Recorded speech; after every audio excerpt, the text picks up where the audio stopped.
Have you ever opened your Trust wallet or any of your decentralized wallet like MetaMask or any other wallet and realize that those coins that you buy, they are no longer displaying on your wallet, like they are missing?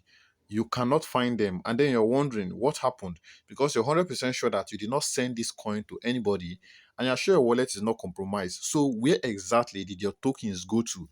And is it recoverable? That is what we are going to be addressing in this video.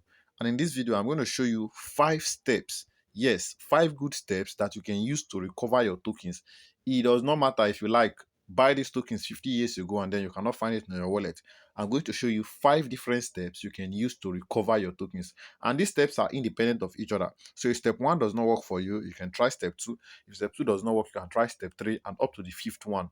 One will definitely work and you get your coins back into your wallet unless your wallet has been hacked and someone else has stolen your funds. So let's get straight into it. The first thing I want to do is to open up my Trust wallet. So this is my Trust Wallet application here. It is opened. I need you to pay attention very clearly to this video and also subscribe to this channel because in my next video, I'm going to be telling you, you can see, look at this coin that I have on my screen here. I have about 2,649,500.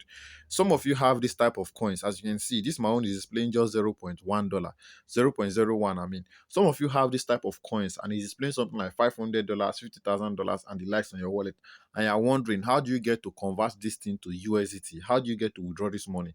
I'm going to be addressing that in my next YouTube video. So make sure you are subscribed to this channel.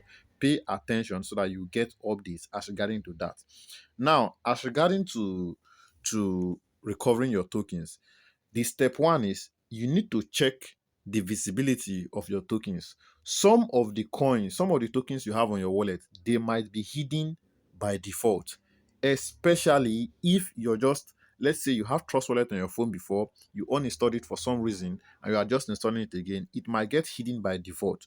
So for you to check this, now what you want to do is to use this filter button. Look at this filter button here.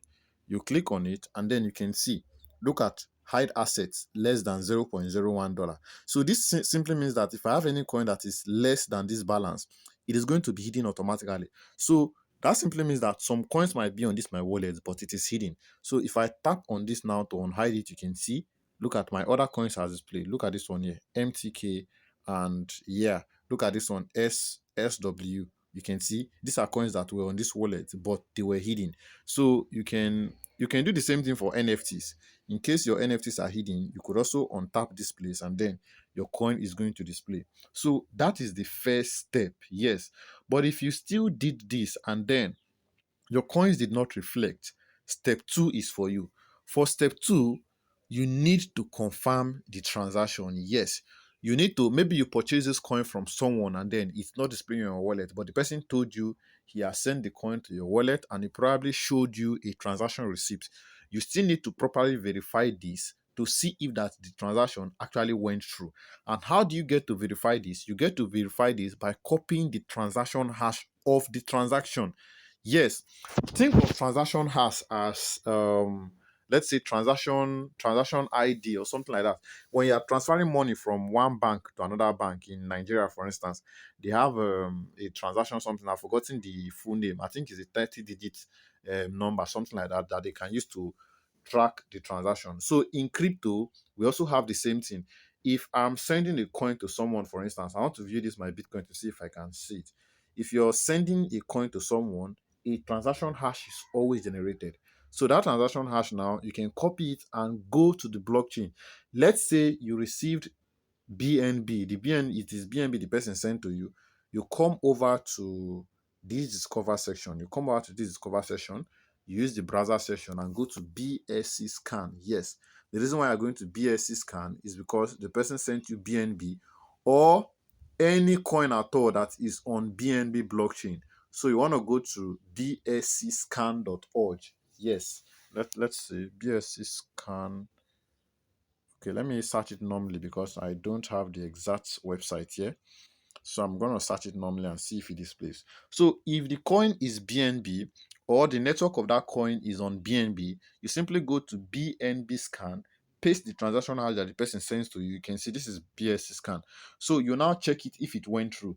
If it is Ethereum or the coin is on Ethereum blockchain, you check Etherscan.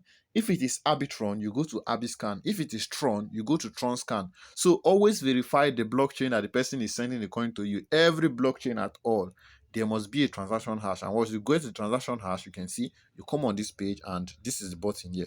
This search bar here, you can paste in the transaction hash and simply find your lost tokens. So that is basically that about that.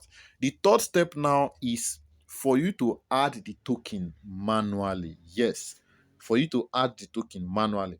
And adding the token manually means you copy the contract address of the coin. So let's say, for instance, I am currently selling Sidra. In case you want to buy Sidra, for those of you that are participating in mining Sidra airdrop, Sidra is currently trading in the black market and the price is currently cheap.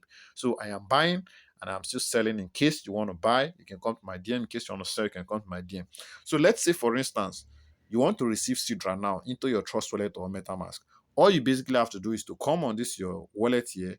You click on fund. Once you click on fund, you can copy. You can, let's say you click on Binance, for instance. Look at all the networks here. Since Trust Wallet is I was thinking of just copying a wallet address, but it's not showing me. Trust Wallet is also EVM compatible, so you can copy any wallet address. But assuming, okay, look at this copy button at the top right of my screen. So if I tap on that copy, you can see these are wallet addresses. So let's say, for instance, you want to buy Sidra from me. Sidra is on Sidra blockchain because they are a coin on their own, that they created their own blockchain. You could just copy any wallet address from this place. Let's say if I want to search Sidra right now, Sidra is not going to display. Yeah, it's not going to display. So you could simply copy your Ethereum wallet address and send to me. Since it's an EVM compatible wallet, you send it to me. Now imagine I now send this right into your wallet and it's not displaying. All you basically have to do is to import. Yes, you ask for the contract address of Sidra and then you import. And for you to do the importation, it's simple. All you have to do is to scroll up on your screen. Depending on the wallet you're using, you can see something like manage crypto.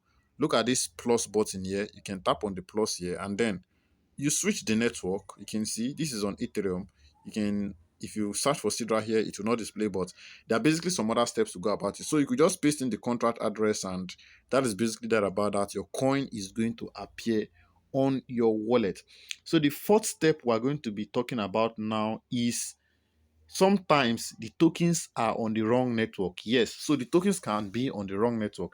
If the tokens are on the wrong network, you might not see it on your wallet. So let's say, for instance, you used Solana wallet. Yes, Phantom wallet. Phantom wallet solely supports Solana coins. So let's say, for instance, you want to receive a coin and then you send your Solana wallet and the person sent BNB. Automatically, it is not going to display. Yes, it will not display because Phantom wallet is for Solana. So what you now basically have to do is to now copy your Phantom wallet and import it into a wallet like MetaMask, since MetaMask is a multi-chain wallet, or even Trust Wallet. Trust Wallet also supports multi-chain. Then you'll be able to view your tokens, and you could also need to bridge. Yes, since you sent it to a Solana wallet, you send BNB to Solana wallet, you might need to bridge it from that Solana into BNB. I'll still be making a separate video addressing this as regarding to how to bridge, because it might be a little bit complex. So I'll be making a separate video so that you get to understand it properly. So that is the fourth step. Now, the fifth step is just a bonus step, and this one is for you to use token trackers. Yes, there are a lot of token trackers that you could use. You could use tools like the bank, you could use Zerion, you could also use Dex tools to scan your wallet. So what you basically have to do is to go to the discovery session, look at the discover session. You can search for any of those tools and then you connect them to your wallet and they scan for it to see any token at all that is on your wallet but not displaying. Even if Trust Wallet or that wallet does not support the coin, it is going to show you that this type of coin is on your wallet, and then you get to find steps as to which you can now recover it back. So that is basically that about that. As regarding to today's video, make sure you subscribe to this channel. Follow me on X. Yes, follow me on X. That's what Tech on X. I do drop most of my airdrop updates there even before I make videos on them. So go and follow me there. Join my Telegram channel to stay in touch, and I'll see you in the next video.